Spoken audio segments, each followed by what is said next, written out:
Good morning. Welcome. Thank you for joining us today for the third rulemaking workshop for House Bill 1543.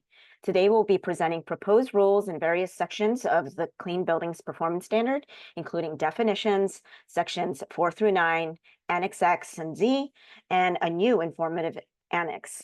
I'm Annalyn Bergen, the Clean Buildings Compliance Lead and part of the rulemaking staff. Our presenters include Donnie, Luke, Shivani, and Jeff.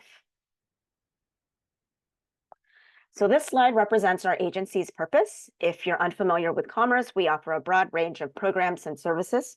Commerce touches every aspect of community and economic development. Commerce has over 400 grants and programs. We work with local government, tribes, businesses, and civic leaders throughout the state to strengthen communities so all residents may thrive and prosper. So here's today's agenda. If you've been with us before, you'll notice that the beginning slides are the same. We like to repeat our information for newcomers. So same as before, I'll give an introduction of the rulemaking process, the flow and timeline. We'll go over intentions and scope of rulemaking. Shivani will provide a summary of comments that we received since our last rulemaking workshop. Luke and Donnie will go over the proposed rules. When they present the information, we'll pause for questions and comments.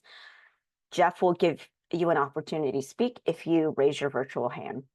We hope that after today, you feel informed enough to make comments, stay engaged, and continue to be part of the process. So this is the rulemaking staff. Our entire staff is dedicated to providing timely, actionable, and clear information about the Clean Buildings Performance Standard and help guide you through the rulemaking process. So the Clean Buildings Law is referenced in RCW 1927A.210 to RCW 1927A.260. When House Bill 1543 was passed, it officially became part of the RCW. The Clean Buildings Performance Standard include ASHRAE Standard 100 with amendments in WAC 19450. So just think of the RCW as the what and the WAC as the how. So the rulemaking process is written in the Administrative Procedures Act. It begins with filing the CR 101 to indicate that we'd like to get the process of amending our rules started. So in the beginning, before our workshop one, we filed our CR 101. For this rulemaking cycle, we'll be hosting 4 workshops and drafting the Environmental Justice Assessment, which I'll explain a little further in the next slide. After a series of rulemaking workshops, the Clean Buildings team enters the next phase, finalizing the draft rules. You'll have an opportunity to read the entirety in one document. The team files the draft rules with the CR 102 form, which includes a small business economic impact statement. Filing the CR 102 starts the formal public comment period, which usually lasts about 30 days and concludes with a public hearing.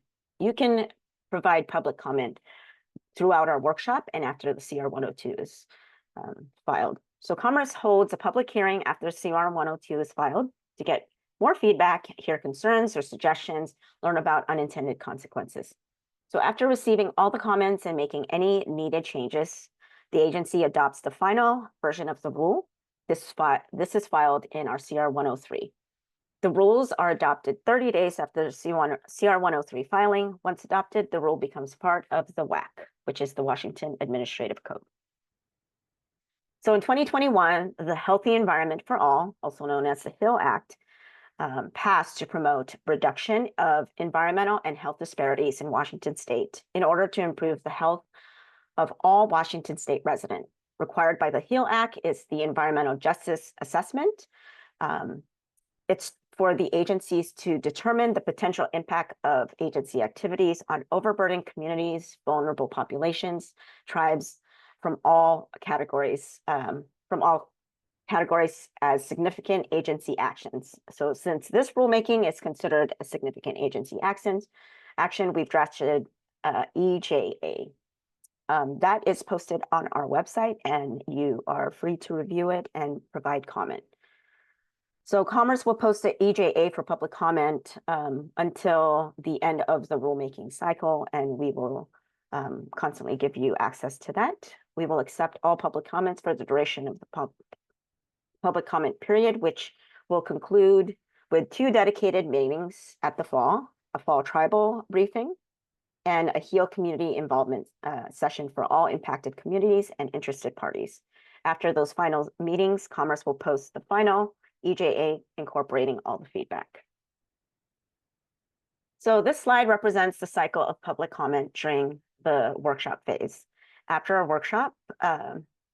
every workshop, draft rules will be emailed to registrants and later posted to the website as soon as possible.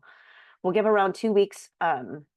We'll give you around 2 weeks to comment on these draft rules, and we'll summarize the feedback in subsequent workshop, where this process kind of repeats itself until the final workshop, which is next time. So we ask that participants in our workshops be respectful and use the Q&A field or comment form to provide feedback. Our goal is for the rules to be a reflection of our work together, and our rules will only benefit from these workshops being inclusive and participatory. So we can ask everyone to be respectful and show good manners. We encourage everyone, especially those impacted building owners and those who work closely on the Clean Buildings Performance Standard, to share their input to help shape the final rules. Remember, your comments of support are just as needed for the rules to move forward. So this slide displays the rulemaking timeline for House Bill 1543. We've gone through, these dates are subject to change. We had our workshop 1 and 2 in July. We have our workshop 3 in August, and then next month, our 4th one. Our 4th one will be our comprehensive review. Even though we've added another workshop, we still are on track to codify the rules by December. We'll let you know if the timeline changes in the future. So House Bill 1543 is a result of the Clean Buildings Work Group legislative report, which included recommendations, recommended changes to meet compliance. The bill contains 3 components. So the authority to create and adopt alternative compliance pathway with the Clean Buildings Performance Standards so that we can provide greater flexibility, the ability to grant timeline extensions to building owners working towards compliance, and the additions of exemption categories to the standard. So many have voiced their concerns about the upcoming compliance deadline, which is in 2026 for those larger buildings, and applying for extensions and other exemptions and perhaps an alternative compliance pathway. I just want to remind you that we hear you. The timeline from the previous slideshow shows us codifying the rules so that owners can comply before the 2026 deadline. Please understand, you will not be able to apply until these rules are final. How can you help? So continue to participate in these rulemakings to stay informed, provide us with your comments, share your expertise. Comments are not just for edits or ideas. They're also a way to show your support for our proposed rules. So our next rulemaking workshop, we hope you can provide proposed rules that improve the clarity of existing rules. So you'll see that in some of the comprehensive review. The scope of our rulemaking is this. Please note, so the scope of our rulemaking is the rules, documentation, timeline for extension, exemption, and alternative compliance pathway. Please note that some alternative metrics will not be explored this time around if this is your first time. I wanted to mention that. So some may not be feasible. Some alternative metrics may not be feasible because they require a study and may not fit into this rulemaking timeline. We'll explore them in the future. And then, so just stay tuned. We will be making other necessary rule changes for consistency and alignment. You'll see that during this workshop and the comprehensive review. We will not be updating existing energy use intensity targets, building use types, and shift normalization factors. We will not be creating rules for the incentive program. And finally, we're not considering updating the new version of ASHRAE Standard 100 to the current version, which is 2024. And then I give it to Shivani to cover the public comment summary. Yes, I will just be going over the comments that have been submitted since the last workshop and explaining what people have asked so far. Next slide. Thank you. So extensions and exemptions as one category. Our first comment was supporting extensions and exemptions for K through 12 buildings, including easy 2-year extensions without penalties in light of extreme financial hardship, which is as already included in the proposed rule. So that was support for that. Then we also had a proposal to add public health emergencies to the beyond control criteria in light of COVID-19, which should also be covered as well under the proposed rules. Under alternative compliance pathways, we received comments. One was an inquiry about pathway for buildings that have already reduced energy to minimum usage necessary for operations. And here, any reduction in energy usage should be reflected in their EUI already. Grants, fundings, or extensions available for expensive retrofits and repairs for public agencies facing ramp requirements was another concern. And Commerce will distribute funding when available to reduce costs as much as possible for building owners. There were also concerns about the specificity of the 90% number in the prescriptive electrification pathway, given uncertain results of the financial investment that building owners might make. And that more clarity will be covered later by Luke, but there's a system can be designed to meet 90% of the load with a 10% allowance for fossil fuel backup, and we'll talk about that more later for the next comment we received as well, which is a suggestion to clarify the types of fossil fuel equipment needing replacement for prescriptive electrification. And our last comment was a suggestion to ensure customer awareness of what infrastructure upgrades entail, including line work, panel modifications, coordination, etc. And that is information that we could potentially provide in a future guidance document.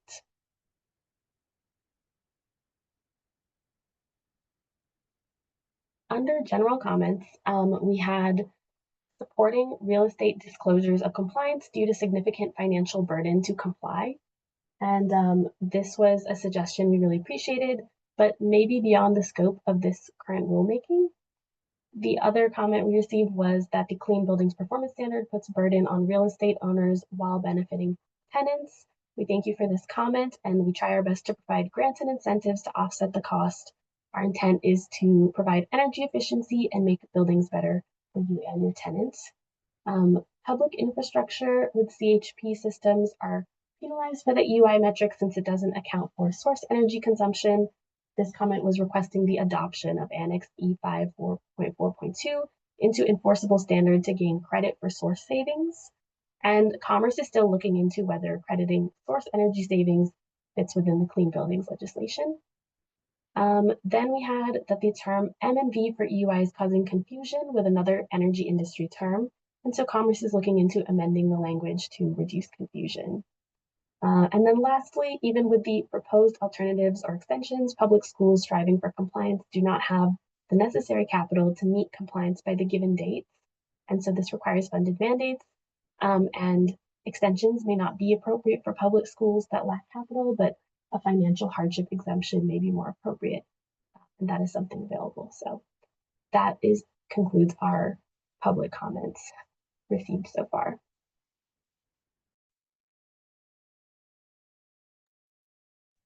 Thanks, Shivani.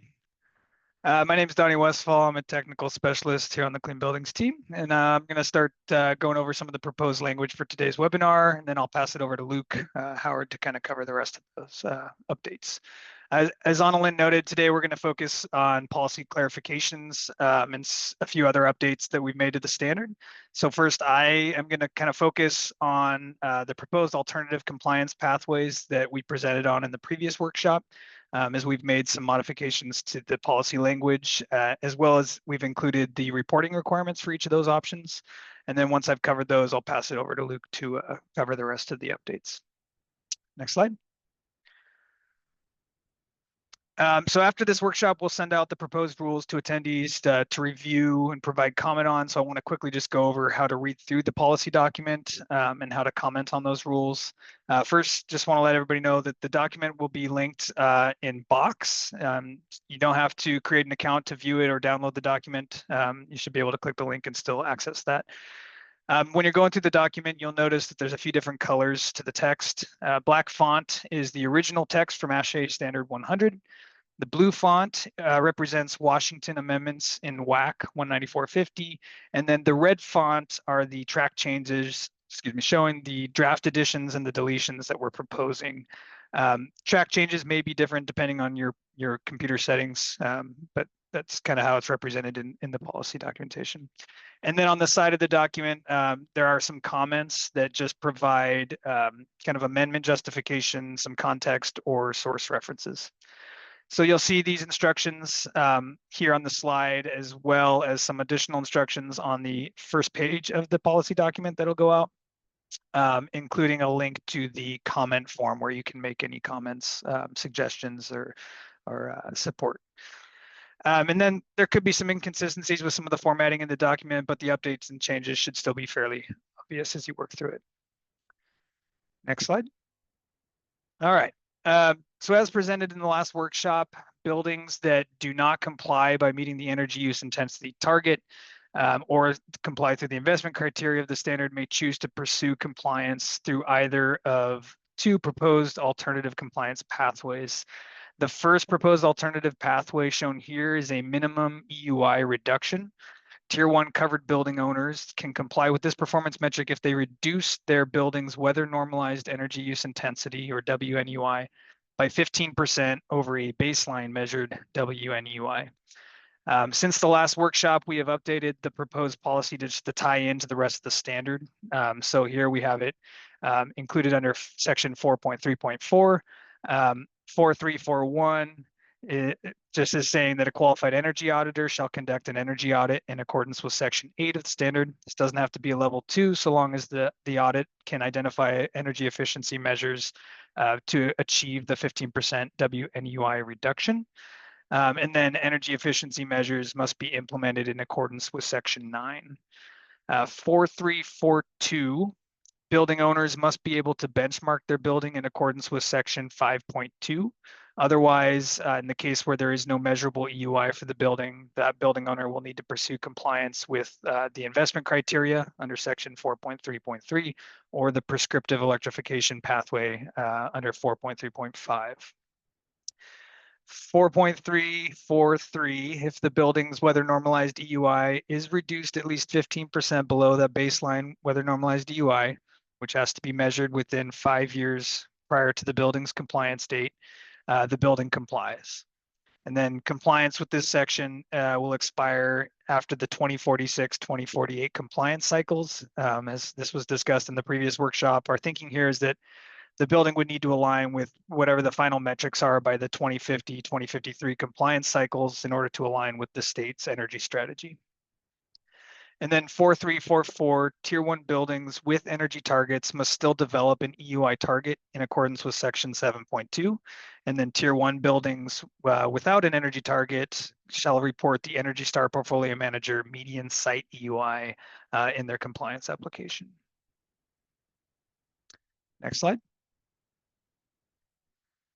So we updated Annex Z to include reporting requirements for the new alternative pathways. Section Z 4.7 here outlines the required documentation for minimum energy use reduction pathway. Similar to other pathways, documentation shall include the completed energy management plan, the energy management plan reporting tool, the implemented operations and maintenance program document, the operations and maintenance reporting tool, a completed Form A, which is the summary of compliance, or a Form J for group building applications, Form B, which is your EUI target calculation, Form C, which is the EUI metrics from Energy Star Portfolio Manager. And this may look like two versions within Form C when you go to actually submit an application under this pathway. You know, one would be the baseline WNUI calculation, and then the other one would show the compliance WNUI after that 15% reduction. And then finally, Form D, which is the US DOE audit template, which will be utilized to capture any energy efficiency measures that have been implemented in the building in order to achieve that WNUI reduction. Next slide. Hey, Donnie, Oh, yeah. I just want to mention to everybody that some of these forms are embedded in our Clean Buildings portal, and some of them are actual PDF that would be attached.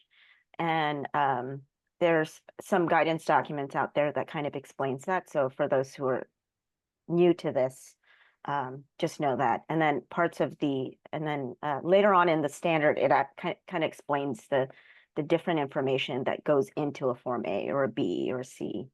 So just know that, because you're only seeing part of it and not the whole context. Yeah, thanks for that. It's good clarification. Also want to point out too, in this section, along with some of the other sections that Luke will kind of touch on in a little bit, the energy management plan reporting tool and the O&M reporting tool, we've added those to the policy language. Those are more or less checklists that building applicants can utilize to sort of crosswalk with their actual energy management plan and operations and maintenance program documentation, just to ensure that they're meeting all of those requirements outlined in the standard. Cool, thanks. Okay.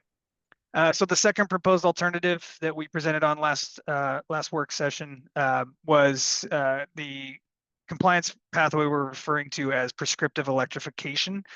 Since the last workshop, we have made some modifications to this pathway's requirements. Initially, we were going to require that Tier 1 buildings pursuing this pathway had to electrify both the existing fossil fuel consuming space conditioning systems, as well as the service water heating equipment, both with electric heat pumps.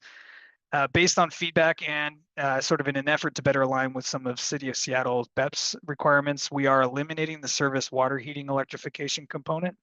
So we feel that the conversion of the space conditioning equipment will have a substantial enough impact towards reducing the building's EUI and in aligning with building decarbonization efforts.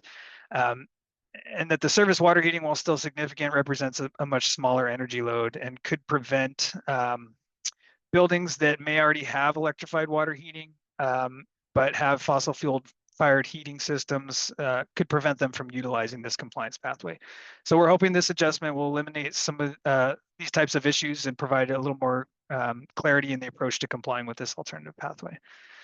So the updated language in section 4.3.5 will require Tier 1 buildings to replace fossil fuel consuming space conditioning equipment with electric heat pump equipment. The heat pump equipment must be sized to meet at least 90% of the building's peak design load. So this still allows for a 10% of the building's space heating to come from combustion equipment or electric resistance in order to accommodate emergency heating or periods of peak heating demand during extreme weather events. And then finally, the policy notes that this pathway can only be utilized one time by building owners. So once you've electrified that heating system, you can't re-electrify. Next slide. So section Z 4.8 outlines the reporting requirements for prescriptive electrification in order to verify the conversion of the building's heating systems from fossil fuel combustion equipment to electric heat pump equipment. Similar to the minimum reduction pathway, will require the energy management plan, the EMP reporting tool, operations maintenance program, O&M reporting tool, completed Form A, again, or Form J for group buildings, Form B, the EUI target calculations, Form C, which is the EUI metrics from Energy Star Portfolio Manager. And then number 8 here, we've included what's going to be called a prescriptive electrification report as specified by the AHJ. So Commerce will develop a reporting template that will need to be attached to the application. It'll likely include sort of a narrative description of the scope of work with details such as the building's heating load, the existing system inventory and capacity, the installed heat pump equipment inventory capacity, potentially inspection or commissioning reports from code officials just to verify the installation of the new equipment. And then just want to note too that some of that information should also be captured in the energy management plan and the operations and maintenance program documentation. I'll pause here for any questions. Otherwise, I will pass it over to Luke to walk through the rest of the policy updates. Yeah, we have a question, Donnie. It's actually on the O&M implementation. How is O&M implementation measured by Commerce? In other words, what evidence is required for an O&M plan to be qualified as implemented? Yeah, so I mean, the requirements are outlined within the standard, but what we're typically looking for to verify implementation is, completed preventive maintenance work orders, just, and evidence essentially that's documenting that, hey, we have this plan in place. We've already been implementing this. We've completed tasks that align with our proposed preventive maintenance task lists. Just kind of that evidence that it's actually being utilized by the building and not just a document to submit for compliance purposes. Okay, thanks. Zach asks, for the EUI reduction compliance pathway for compliance cycles after the first one, is the baseline weather normalized EUI intended to be the compliance WNEUI from the previous compliance cycle, or just the WNEUI from a 12-month period no more than 5 years before the compliance submission? Yeah, so for the initial compliance cycle, it can be any 12-month period. The baseline can be any 12-month period within 5 years prior to that initial compliance date. And then the subsequent cycles will utilize the kind of the post retrofit WNEUI from that compliance cycle. So that'll be the baseline for the next compliance cycle, and so on. Great, thanks. And then Brianna, you had your hand raised. Jeff, can you unmute Brianna?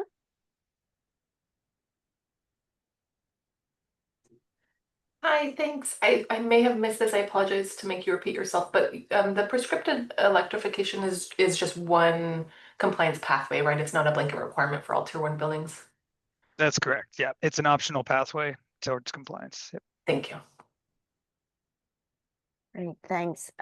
So Mitch asks, for 4.3.5 prescriptive electrification, does this mean that a building with electric HVAC but gas domestic hot water cannot use the prescriptive approach by installing a central heat pump water heating system?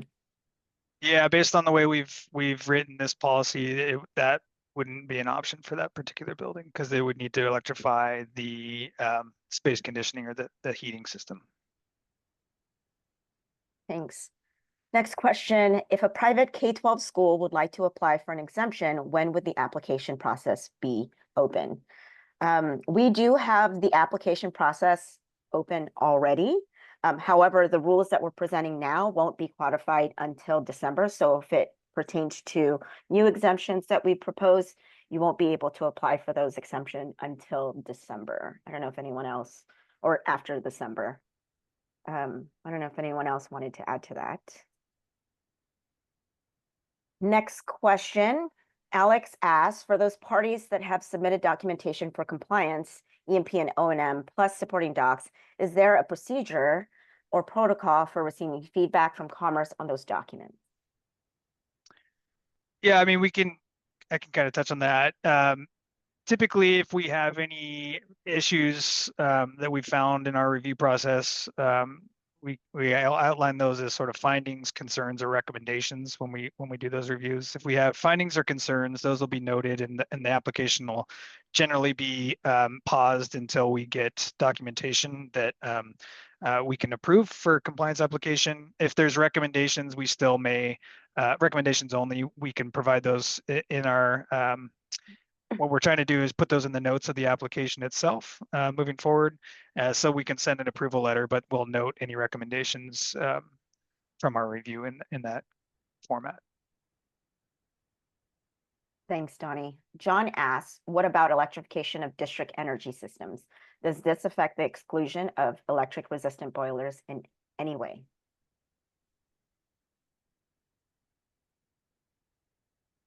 Yeah, I mean, so I think, and Luke can jump in on this one too, but that pathway could apply to buildings complying at the connected building or campus level if they are pursuing electrification for the district energy system, but it would still need to meet that 90% provision for electric heat pumps.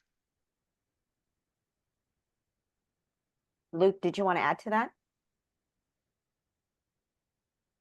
I don't know if I have, that question might be better handled if you send it in written so we can get the whole breadth of what you're asking. Okay. Nicole asks, for 4.3.5 prescriptive electrification, can we pursue if we cannot calculate EUI? building has shared meters, so can get EUI for shared 6 building property with covered and not covered buildings and not individual buildings.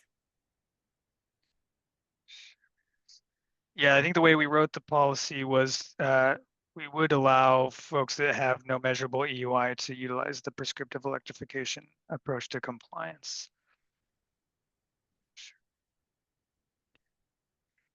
Okay, I think we've answered all the questions. Shout out to Jeff for looking into the captions. Thanks for that feedback. We'll ensure that we'll have that in place for the next workshop. And then we can move on from here. Back to you, Luke. Thank you. I'm share my screen. All right. Can I get a verbal agreement that my screen is shared? I can see your screen. Thank you. All right. So, as Donnie mentioned, I'm going to walk through the other proposed changes to the standard. Some of these are editorial, some of them are just to add clarity to the standard. I'm only including content for the most part that we haven't covered in previous workshops. There will be some repetitive content. I won't cover those directly in my presentation here, but I will note where there is content that we've already covered. So moving through, and you folks, this is the what you would find in the box account to review for this workshop is this document.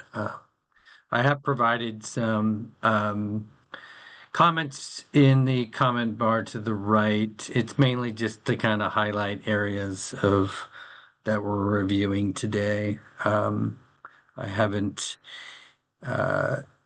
created comments for every change, especially when it's redundant or just editorial.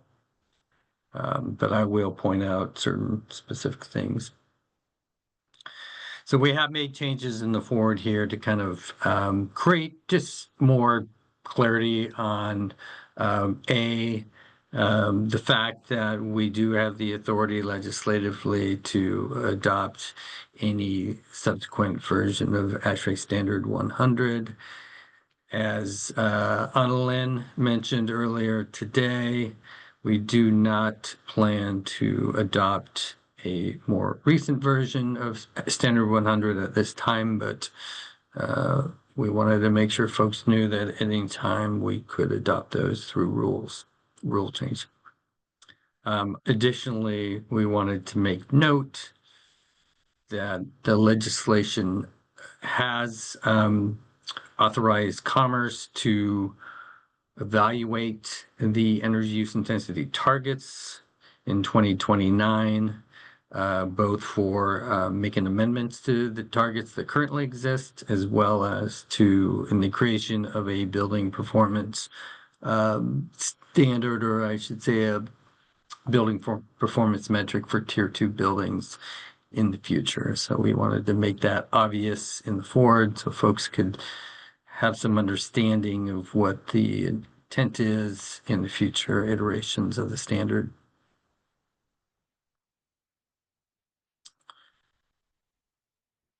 Definitions, we did a little bit of an amendment to the conditional compliance language in order to accommodate for the increasing number of compliance pathways that we proposed in this rulemaking.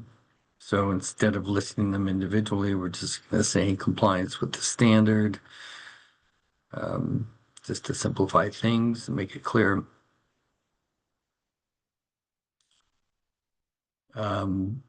This is the only change we made to any definitions that we're going to present today. So we didn't include all of section 3, just the relevant changes.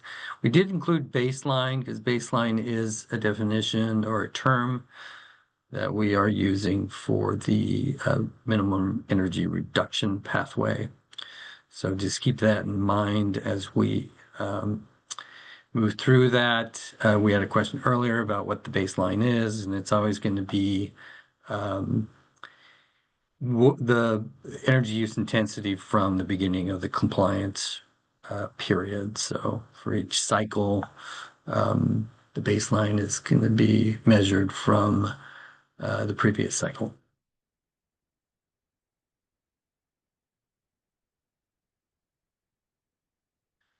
Okay, so this is an amendment we made,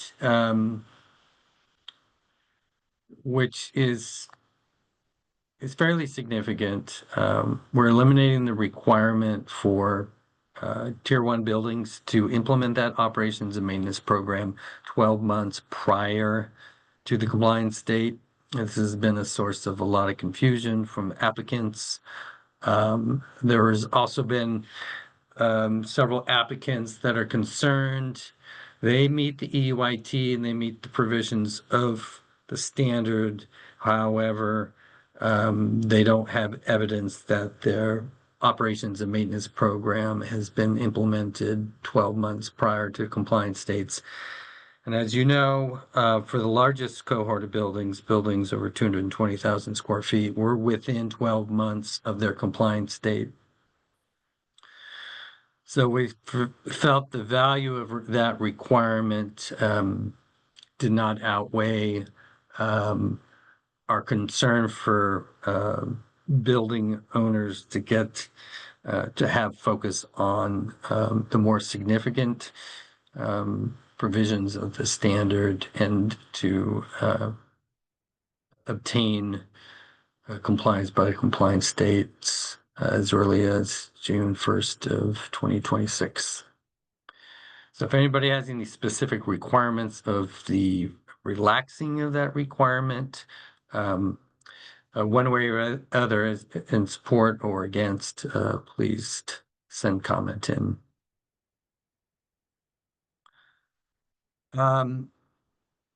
We also added some language to provide some clarity here for when you're implementing a operation maintenance program on group buildings, which could be either campus level compliance, district energy system campus compliance, or connected building compliance. Those are all group buildings as defined in the standard. There is an opportunity to implement the operations and maintenance program in a graduated process. So the biggest buildings, as long as you have the operation and maintenance program implemented by the compliance date for the largest building, and then any middle cohort buildings, and then the smallest buildings, you can graduate that implementation when complying through a group building level, so that they're implemented by their compliance date, but the overall final compliance or full compliance with the standard through the group building requirements is not required until the compliance date of the smallest cohort in that group of buildings. Hey, Luke, before you continue on, I just want to point out that Jeff put the link to the proposed rules in the chat so that if for anyone who wants to follow along that way on their own screen. Great, thank you.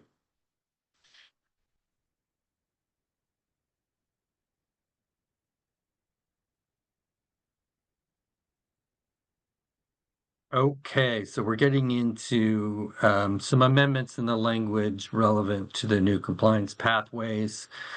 Previously, we had 4.3.2, which was your compliance pathway with buildings with energy targets. We wanted to make note that it wasn't just section 4.33 that was your alternative to 4.3.2. There are now two new sections, 4.3.4 and 4.3.5, that illustrate the compliance pathway requirements for the two new proposals that Donnie covered in the slideshow.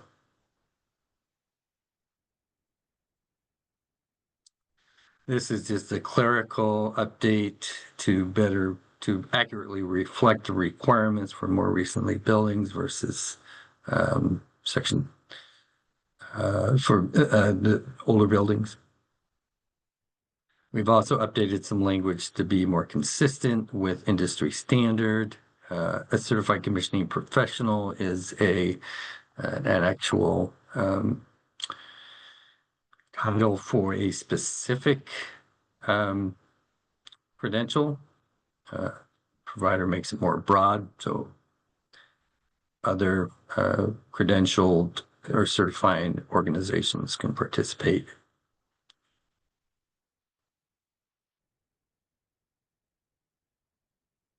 So this section specifically is for the more recently built buildings. So if you're aiming to meet the energy use intensity target of the building, and that building was built to the 2015 Energy Code or subsequent versions of the Washington State Energy Code, it provided an allowance that if you EUI landed somewhere above your target, but below the target for buildings that aren't more recently built, then you could commission the building in order to gain compliance, and you wouldn't have to take the extra step to go all the way down to the target.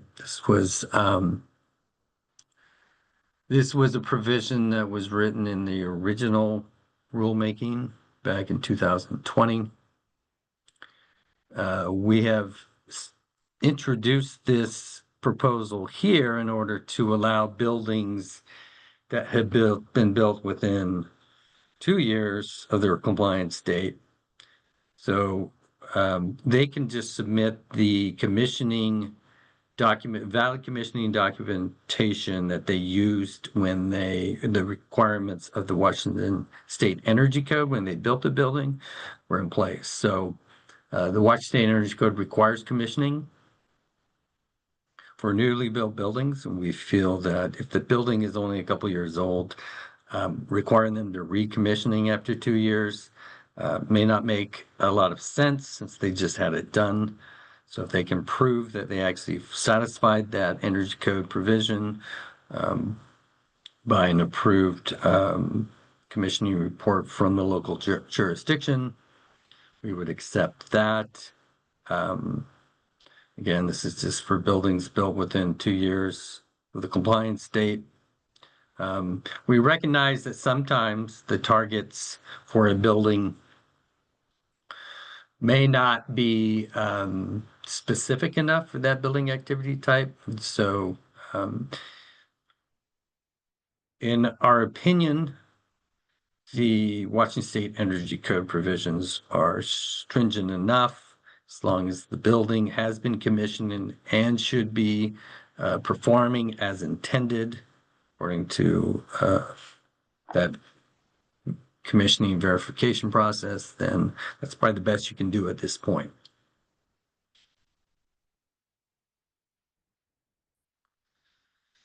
We've also added another allowance, and this would be for buildings built within the prior 5 years of the compliance date, that they can, if they don't meet the target for newly built buildings or the target for other buildings, so they're not nesting between the two targets, but they're actually beyond the building target for any building according to section 7.2.1, then they can comply by performing the commissioning requirements outlined in the code, which is this exception 1 up here.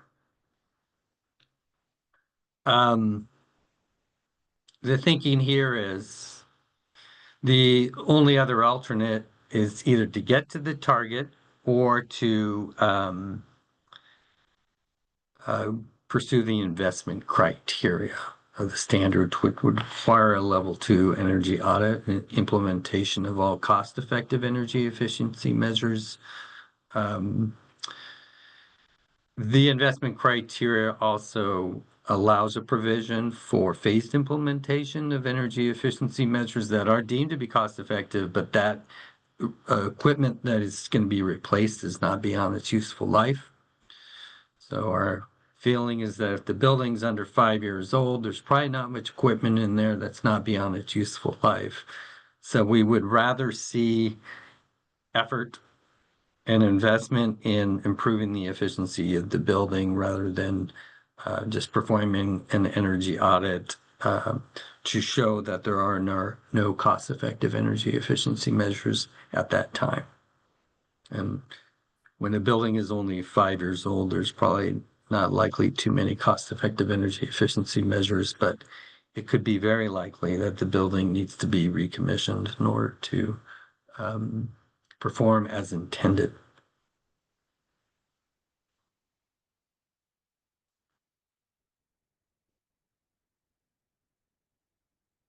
All right, so 4.3.3, so this is for buildings without energy targets. It's essentially the investment criteria.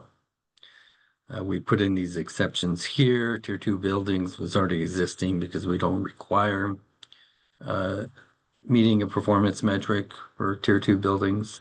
But we've added the 2 new compliance pathways, so it's clear that there are alternatives to 4.3.3 for folks that cannot meet their energy use intensity target. And we're putting kind of repeating that provision that would allow building commissioning in lieu of meeting the investment criteria or the energy use intensity target for buildings built within 5 years of the compliance date.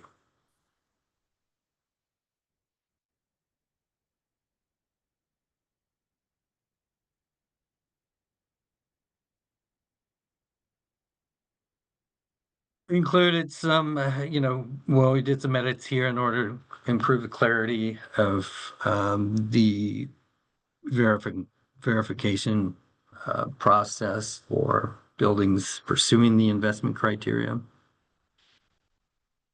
So no change in content, just hopefully more clarity in what the requirements are.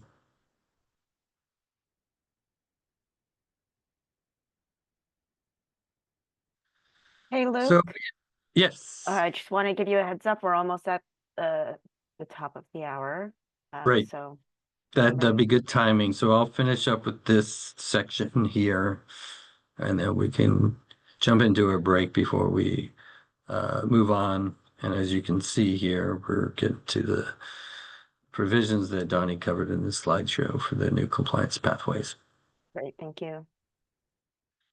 So this section, we had added this exception number 2 in previous rulemaking in order to provide another pathway for buildings that are pursuing the investment criteria but have not been able to meet the 75% reduction in energy savings that was projected by the energy audit.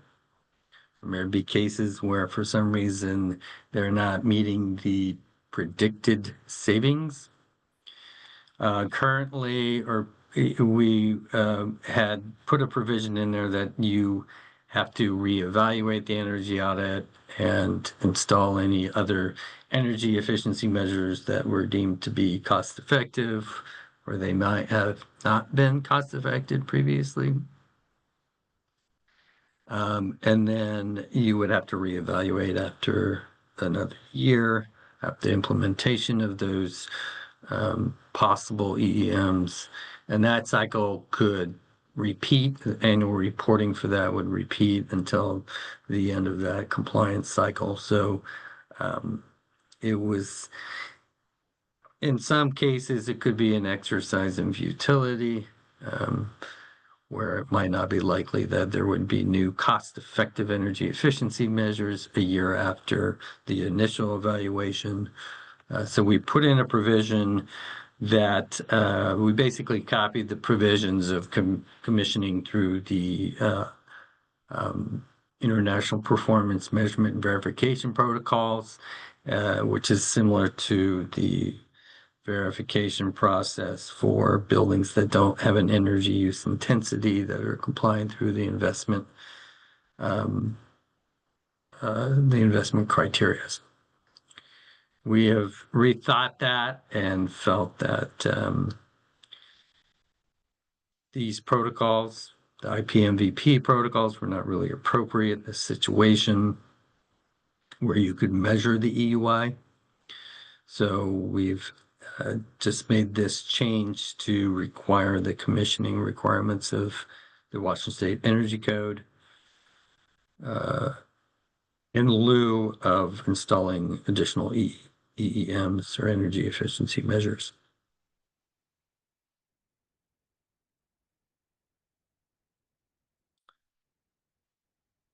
So again, any comments pro or against any of these proposals, please send them in through the comment form. Martin, welcome to comment through this Q&A forum or chat as well. Lynn? Great. Take a break. Yeah, how much time we got? It is 10:56. Let's, should we give 5 minutes, 7 minutes? I think 5 minutes is probably fine. Let's go, let's come back at 11:02 and that'll be Great. great. Thank you. Jeff, can you pause recording? Jeff, if you, Morning. 11:02 on the dot. Good for you. Okay, so I know Donnie already kind of covered these provisions in detail in the slideshow, so I don't need to repeat them in any detail. I just wanted to point out a couple things, or reiterate a couple things that Donnie mentioned, and one is that the minimum energy use reduction pathway still requires some sort of energy audit. We want to assure that there's a process involved in order to implement that. Now, this could be a utility provided energy audit. It doesn't necessarily need to be a level 2 energy audit in order to identify measures that would reduce the energy use of the building or the EUI by 15%. And I do also want to highlight that this provision is not available for buildings that cannot measure the EUI for the individual building. So if your metering is not configured in a way that you can isolate the energy consumption of a covered tier 1 building, then you cannot comply through this pathway.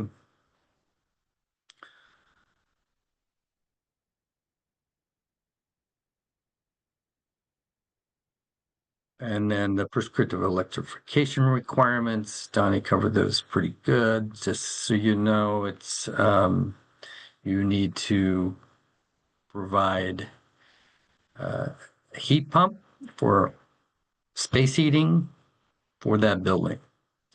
And the 90% threshold does not mean that you design the HVAC systems for the building to only meet 90% of the load. It's just to say that heat pump itself needs to meet at least 90% of the load, the design load, and it just makes room for that emergency and supplemental space heating, whether it's fossil fuel or electric resistance. If you want, there's nothing preventing anyone from having those heat pumps serving the entire load, design load of the building.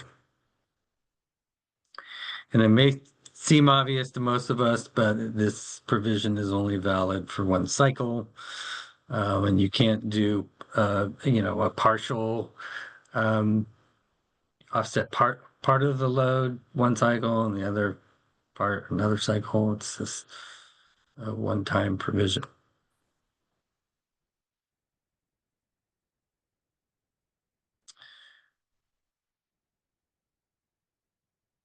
Here we have some amended language. This is just adding some clarification to the process of creating an EUI for a building and make it obvious that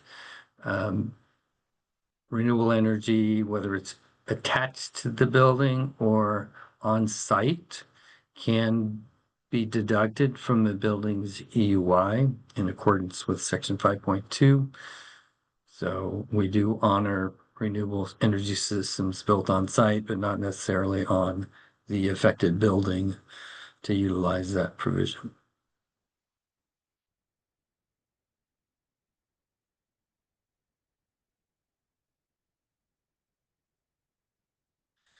We've kind of amended some language. We had some language in there that said, based on technological advancements, we could allow for some end-use deductions. That really wasn't real clear or great language, so we've amended that to say where energy use does not support building functions.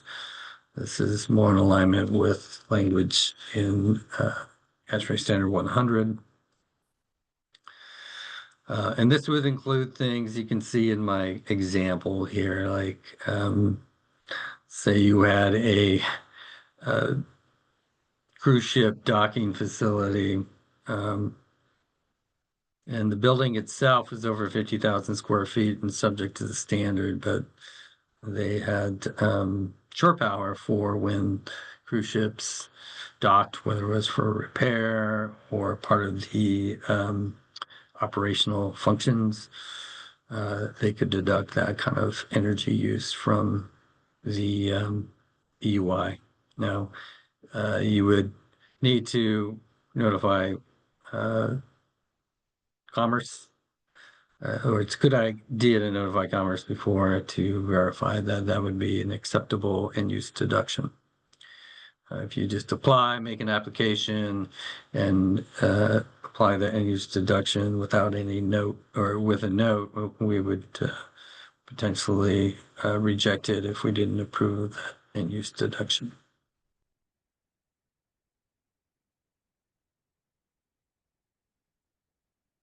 So there's some clarifying language written in legislation this last cycle that wasn't necessarily in House Bill 1543, but we felt it was important to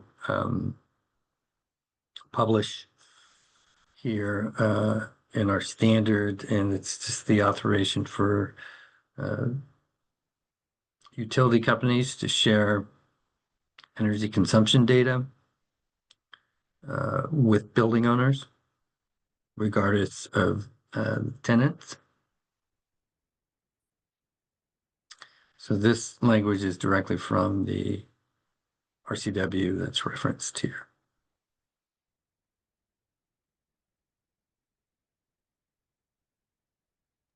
Hey, look, we have a question. Sure. In 5.2.1, what to do in the case of an on-site renewable energy generation, but individual building compliance? How to determine what portion of the renewable energy is credited to a single building?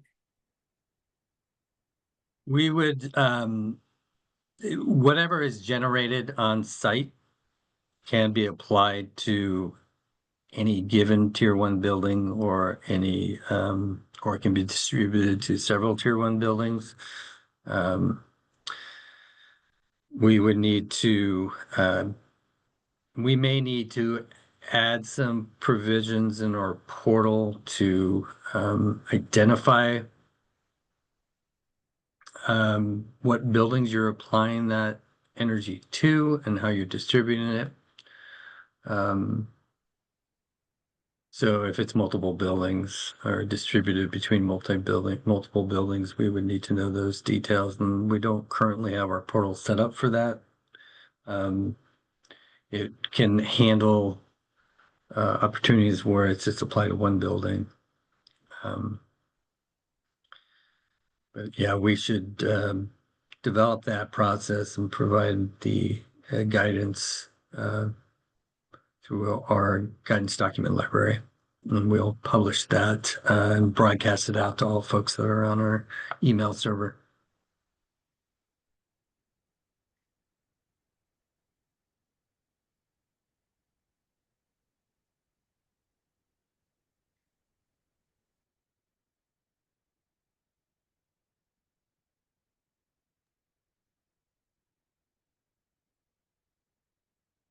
Just a note here to inform folks reading through this standard that targets will likely be modified as time goes on. Again, we, as noted in the forward, we're charged with evaluating targets in 2029. Our hope is at that time that we can create targets and project them through subsequent cycles so that building owners can be prepared for what upcoming targets will be in the future. So more to come on that in 2029.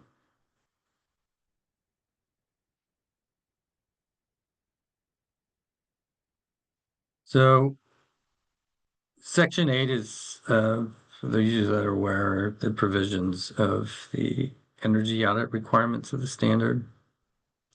So we made some amendments in here to accommodate our new energy reduction pathway, that 15% minimum would not affect the prescriptive electrification pathway. We made reference to 4.3.4 here.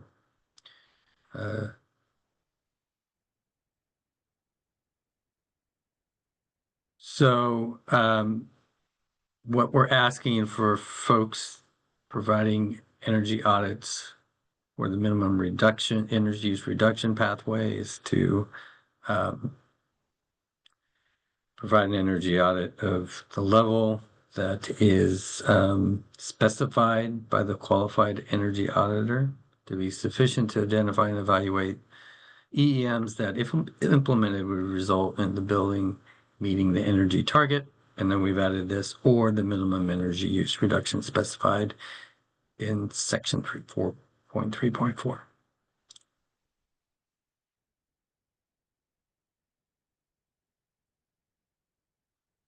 So these changes, this amended this second paragraph here to be specific for buildings, energy audits for buildings meeting the energy use intensity target. Just added some language to clarify that, since we are introducing Section 8 to a new compliance pathway. We've kind of repeated the charging language in this section here for the energy use reduction pathway. Process isn't any different other than how to evaluate the reduction, the equations modified in order to account for that. And again, there's a note here defining what the baseline should be.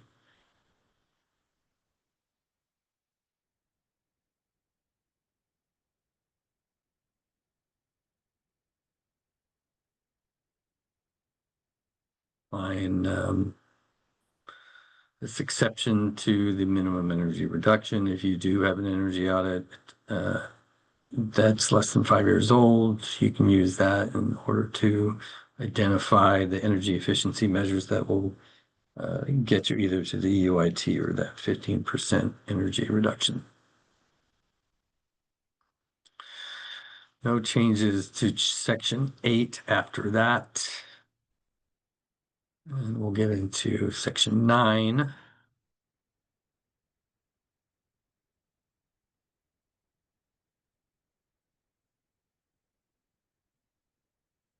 Which highlights the implementation and verification requirements.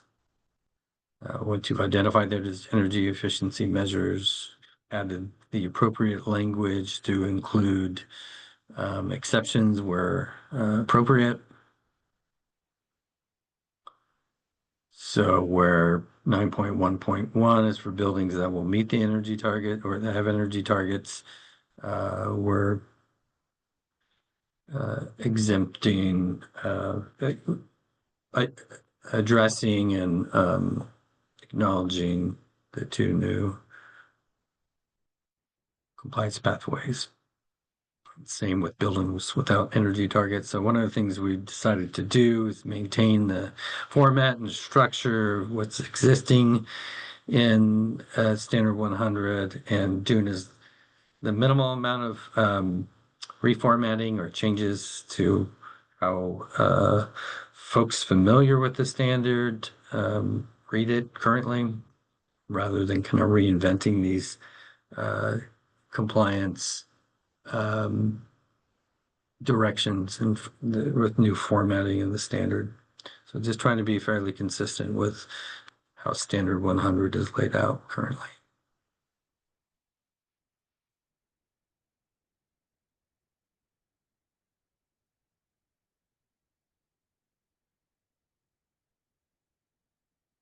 Okay, again, acknowledging new compliance pathway for buildings without energy targets.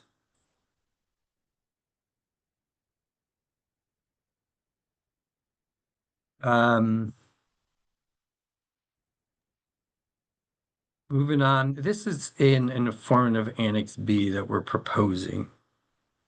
Hey, Luke. Yeah. I just want to acknowledge a lot of people commented and they fully support the eliminating the 12-month O&M requirement. So, Oh, great. yeah, there's quite a few people that wrote a comment on that. So, yep. Good to hear. Thanks for noting.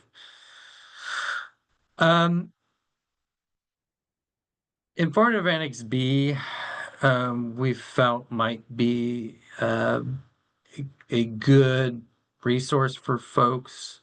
It's basically a step-by-step, or maybe not step-by-step, but a summary of all the compliance pathways. And this, for those of us that are familiar with using our integrated standard, this may not be too relevant, but for new users, it's just the way kind of spell out the different compliance pathways, especially now that we have proposed 2 new compliance pathways. So this is just an idea that we want to take a look at it, provide comment. That's great. It's going to be an informative annex. So again, informative annexes are not requirements of the standard. They're just for information. So normative annexes are required annex, informative or not. oh, we got a heart emoji, Luke. Good. Floating. Good. On this note, just Raylan asks, where do historic building fits in the exemption or different compliance pathway? So I'll show you in a minute here where historic Okay. the provisions of historic. We cover that in our in a previous workshop or first workshop, but I'll show you where those requirements are down here. And we have some support for that informative Annex B. Great. So Brianna thinks it'll be helpful for users. I agree with her. So we have a proposal for Annex X, which for those of you that are familiar is the investment criteria provisions of the standard. So the life cycle cost analysis. This this isn't really a change in the requirements. It's just rewording it so that folks know that you don't have to do a life cycle cost analysis when you're implementing all the EEMs determined to have a simple payback that is less than the expected useful life of the measure. Then the more rigorous life cycle cost analysis, which is outlined in this annex, would not need to be performed. That's what we call Form F, for those of you that are familiar. But the second provision here is new, and this is something that was in direct response to the work group that was developed and performed last year. So a builder could choose to implement a customized bundle in lieu of the optimized bundle. So optimized bundle, again, is like the bundle of energy efficiency measures determined by the life cycle cost analysis to save the most energy and still be cost effective. So that's like, that's the general requirements of Annex X here. If a builder decides that they want to customize the bundle, that's okay. So they might want to use some energy efficiency measures that are not deemed to be cost effective because they're going to be doing it anyways, for example. It's within their building improvement plan already. It's going to save some energy or it could even save more energy. It's just not necessarily cost effective. They can choose to implement that customized bundle if this provision is approved in lieu of that optimized bundle, as long as the energy savings are equal to or greater than that of the optimized bundle. So it just provides some flexibility without diluting the intent of standard.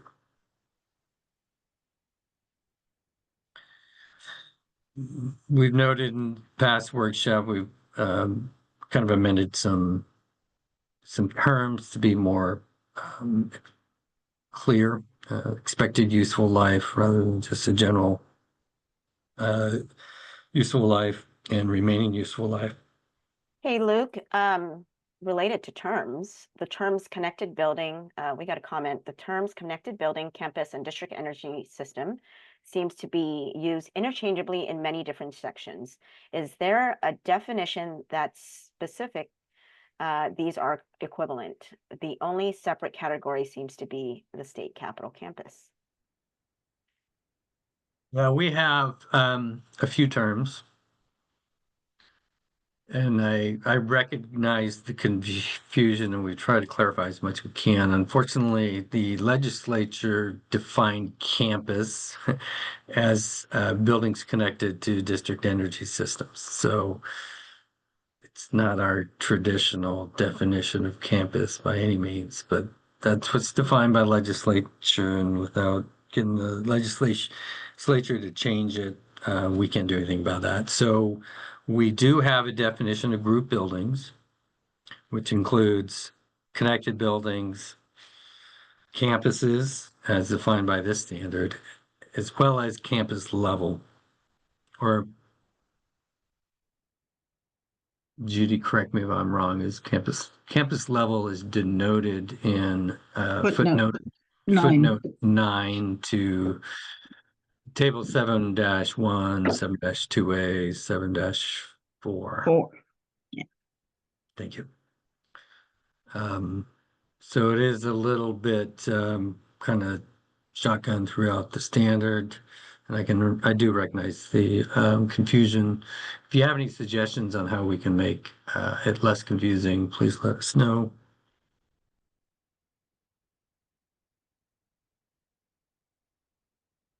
So we just added extended useful life, and there's a difference between expected useful life and remaining useful life in the provisions of Annex X here, or the life cycle cost analysis. Expected useful life would be used when you're comparing a new energy efficiency measure to a existing. We have a expected useful life from the BOMA tables, as noted in the standard. That should be used in the life cycle cost analysis. For the existing equipment, we use remaining useful life. So the remaining useful life of a piece of equipment can vary depending on its maintenance and use over time. So we've created some definitions, which you'll find in section 3. We'll cover those in more detail in our next workshop. And look, we have a question, Mhm. comment. Why is ASHRAE a level 2 audit not required when using the EY percentage reduction pathway? Fixing poor buildings, schedule set points can improve performance enough to meet this new compliance pathway, even though the building systems might be inefficient. This would seem to reward buildings that are currently poorly managed by giving them an easy out. I would argue that a full ASHRAE level 2 energy audit should be required for this compliance pathway. So, yeah, thanks for the comment. It's important to hear comments from with advocates for these provisions and folks that feel that it's not within the intent of the standard. We will evaluate that comment in more detail. But it's our feeling that a 15% reduction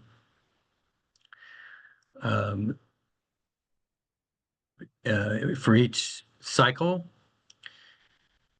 will be significant enough to get those building owners on a pathway to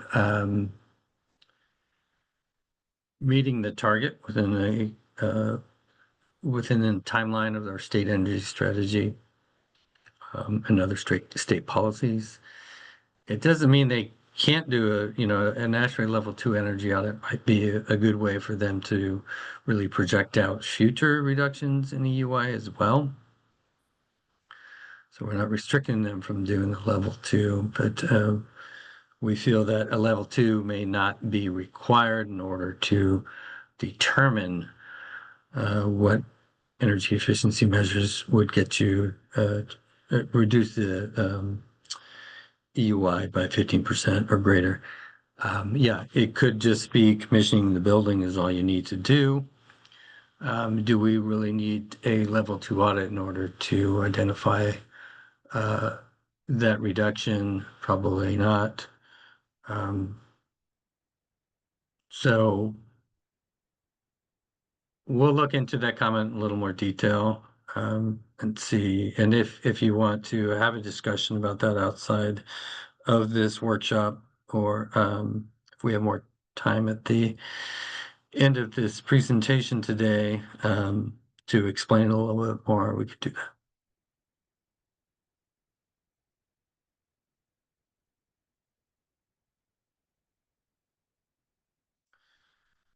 Again, just identifying where expected useful life is the right application per section of this Annex X.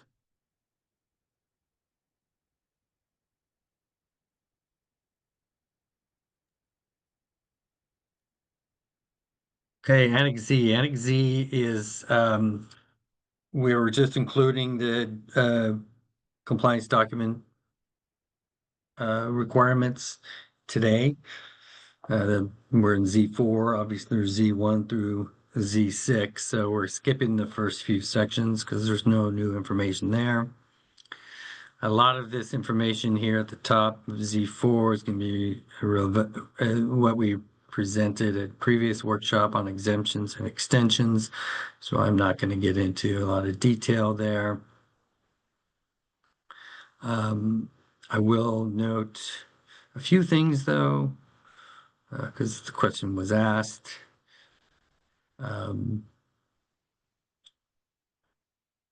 We have gotten comments about K-12 extensions and exemptions.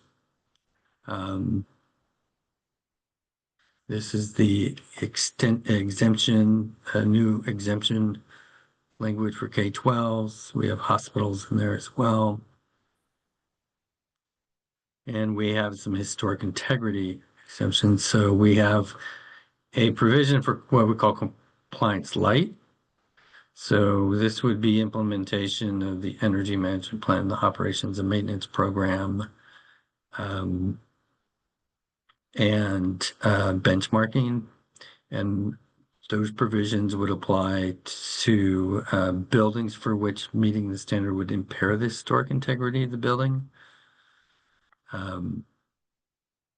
So I hope that addresses some of the questions, or the question we got previously about historic buildings. There is no blanket exemption just based on historic integrity or the building. You do not need to implement any energy efficiency measures that would impact the historic integrity of a building. But we do have this compliance pathway for buildings where the implementation of the performance metric would impair the historic integrity of the building. Okay, Luke, before we proceed, can we just take a comment and question real quick? Comment, this is based on the last comment that asks not to require ASHRAE level 2 energy audits for that EUI reduction pathway. So tends to consider with that. Yeah, and currently that's how it's written. Yep. And David had his hand up. Jeff, can you unmute David?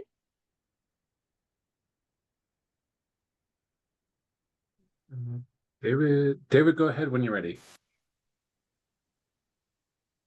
If you mean me, I don't have my hand up.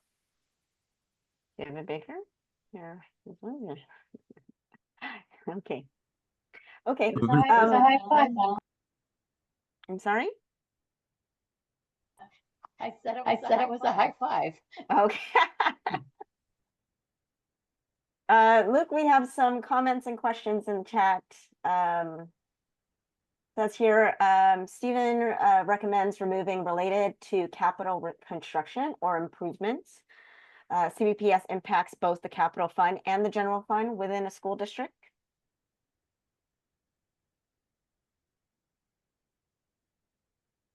Okay, thanks for the comment. And then I think this language is straight from the legislation, so I'm not sure. We'll consider how we can deal with that. Great, thanks. And then Kelly says, I disagree. A required full level 2 audit, as all of these requirements, including the level 2 audits, are significantly impact K-12 schools initially and over the life operations of the facilities.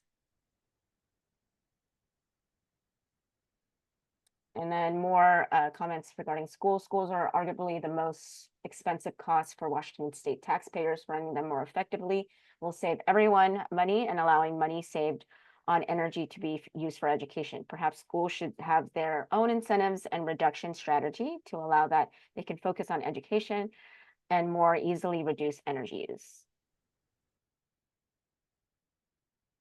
Thanks for the comment. Yeah, we have spent a lot of time thinking about the impacts on schools and the funding mechanisms for schools.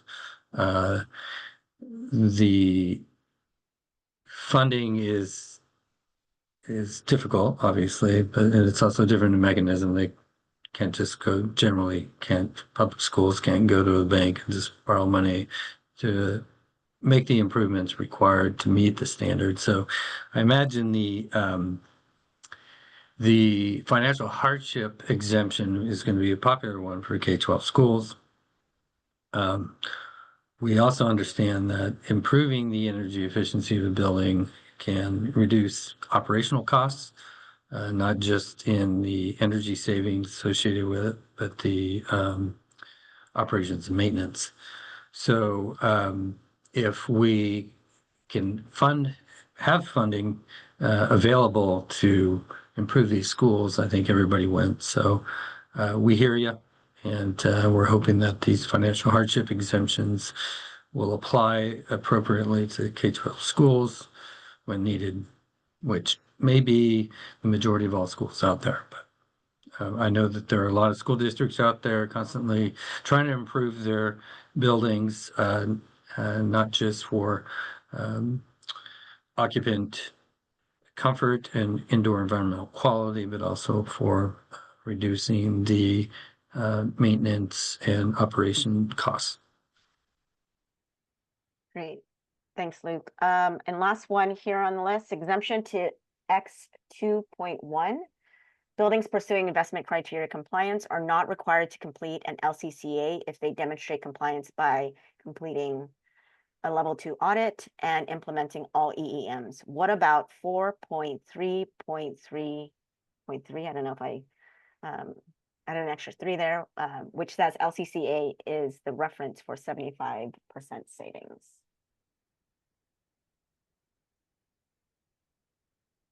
Yeah, so I think you're referring back up to section 4.3.3, talks about the life cycle cut. We'll look into that and make sure that we don't need to improve the language in order to accommodate for the requirements of 4.3.3 and that 75% minimum savings. Thank you for the comment. And then another one came in. Does a building need a historic designation to take advantage of the exemption discussed? Yes, it does. Let's see how we have the language here. Listed in the National Register of Historic Places, the Washington Heritage Registry, or DAP, or local municipalities' registers of historic places. So as long as it's registered through that broad array of organizations or recognitions.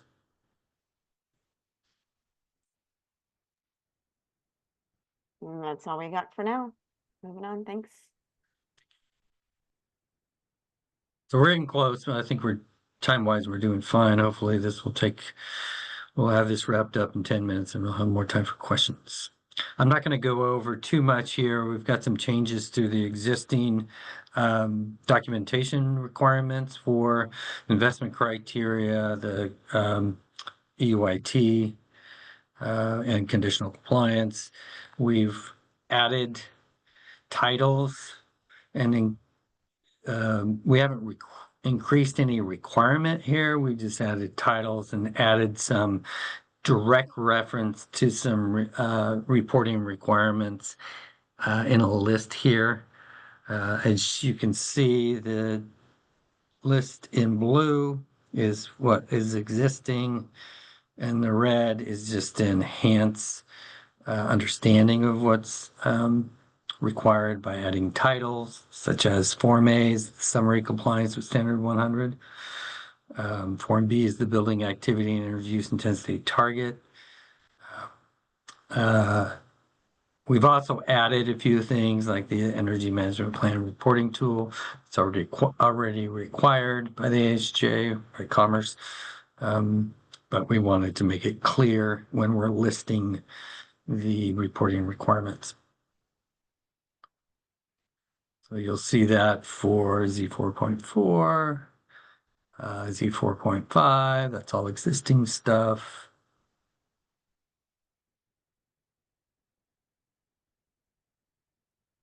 And we'll also, so this is new language. This is in the reporting requirements for the new compliance pathways.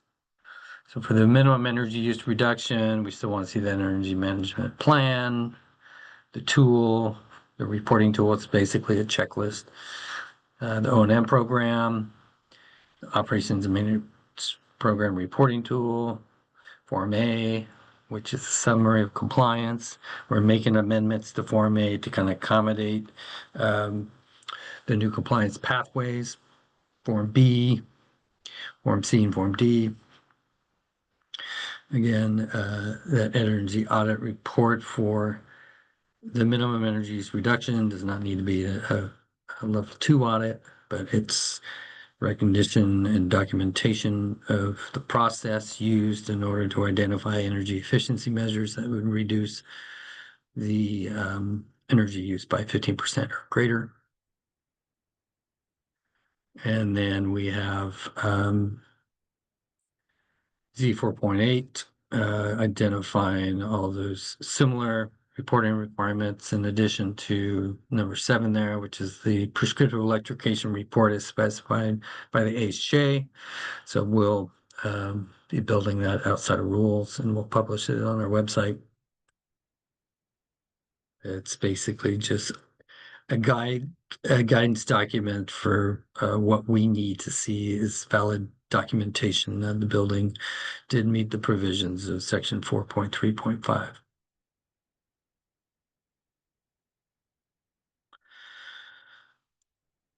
The forms themselves, we only have only one that I'm highlighting here is Form A, and where we've added provisions in order to accommodate for the new compliance pathways. So we're going to need some different identification of whether it's compliant with those paths or not. For those of you that are familiar with Form A, it's built into our portal and it identifies the compliance pathways as well as some of the relevant summarized data. Please excuse some of the formatting here. We're still in rough draft for this, but we wanted to present what we have at this point. We're going to need that baseline weather normalized EUI for buildings that are meeting the minimum energy use reduction criteria, as well as the baseline year identified in Form C, which is your portfolio manager account, and the EUI for the baseline.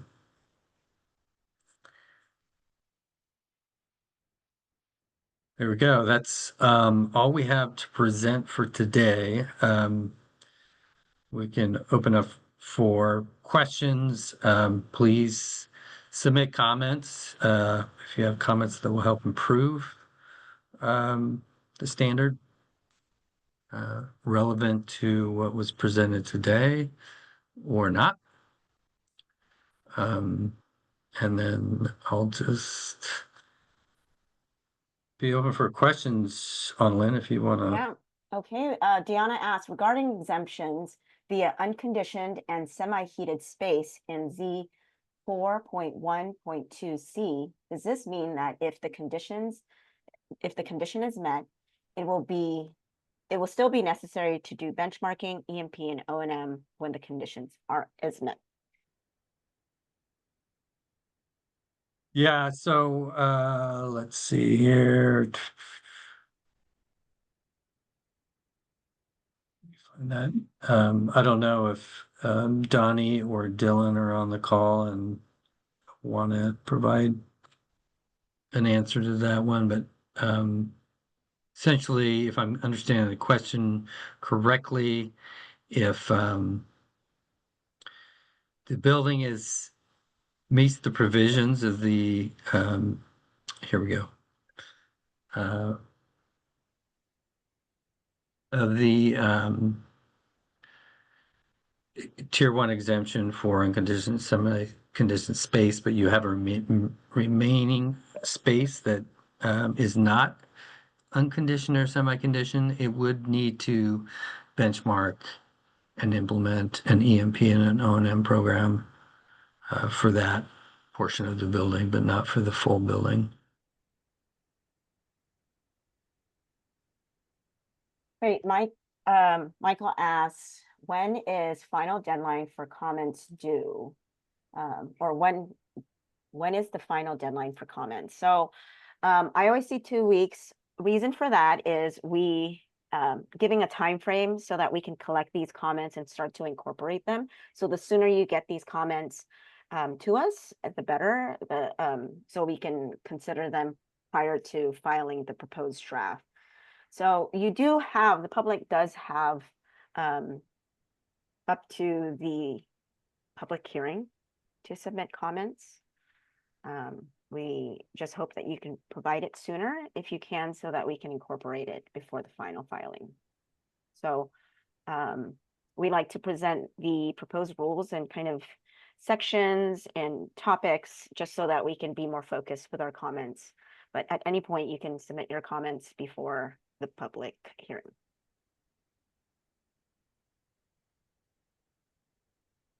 And then question from Anonymous: does the K-12 financial hardship exemption still require some EUI data and efficiency pathway to be evaluated so that potential funding opportunities can be identified?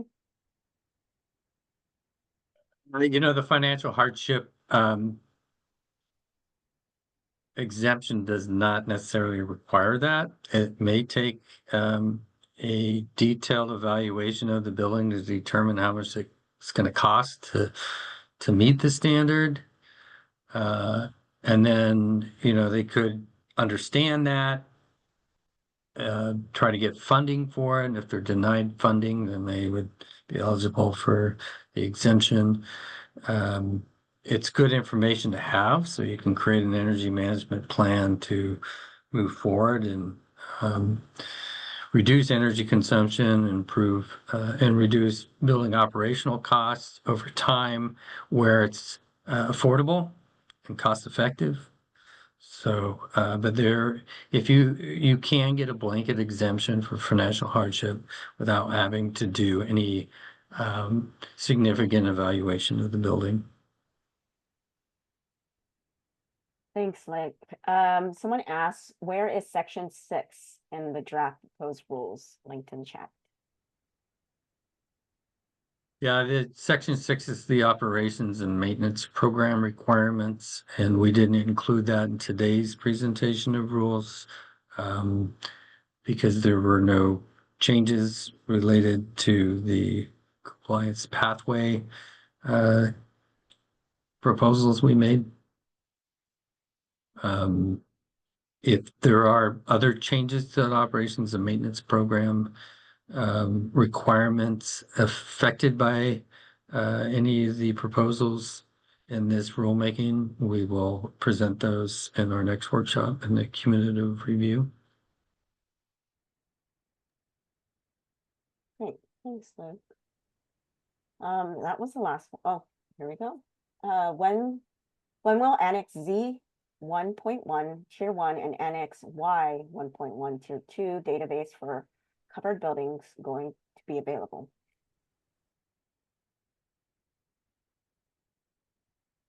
Trying to think of a Z 1.1 without having it in front of me. Annalyn, did you catch? If I don't drift of know that what question? the actual language is, but if you're referring to the database that's mentioned in section Z, the database is already available for Tier 1 and Tier 2 building owners.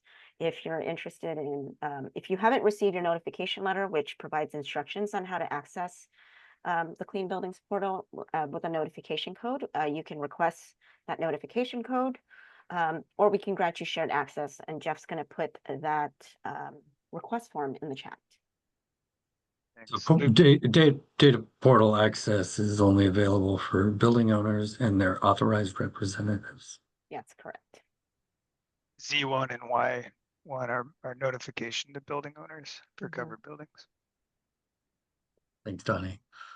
So it may be that you didn't get, you know, building owners subject to the standard may not have received notification and may have gone to a wrong address, or it was lost in the mail somewhere along the way. So if you have a Tier 1 or Tier 2 building and didn't receive a notification for whatever reason, just let us know and we'll figure that out. Great, thanks. So far, nothing. I'm just going to wrap it up, but we'll stay a little bit for additional questions. And let me reshare. And then Jeff. Take it away. You see my screen? All right. Here we go. There we go. So thanks, Annalyn. All right, for next steps, want to direct the attention to our Clean Buildings website. This is where you'll find recordings from today's rulemaking session shortly after we're done here, as well as our previous recordings from the other rulemaking sessions. This is also where you'll find the comment form, proposed rules, and additional links to the rulemaking materials that we mentioned earlier. From the website, if you go to the right-hand side to the rulemaking section, and then there, as it's pointed out, the House Bill 1543 Rulemaking tab, you'll see a drop-down of everything right there. If there's something specific that you're looking for and you're not finding it there, please email us, and we're happy to locate that and send it to you directly. Email address again is buildings@commerce.wa.gov. And then our next rulemaking session, as Annalyn mentioned earlier today, we added the 4th rulemaking session for comprehensive review. That is going to be on September 3rd from 10 a.m. to noon. And when we send the information out, there'll be a link for you to register. And I will also try to drop that in the chat for you today as well. So again, the 4th workshop coming up on September 3rd from 10 to noon. And I will turn it back to the group for questions. Go from there. Okay, we're almost at 2 hours. I'm going to stop the recording, but I just want to thank everyone for listening. If you're listening through the recording or have joined us for almost 2 hours of this discussion and continue to participate. If you entered a question, we'll stay a little bit to answer that. We appreciate your time. Have a great day, and we'll see you at the next workshop. And we can stop recording.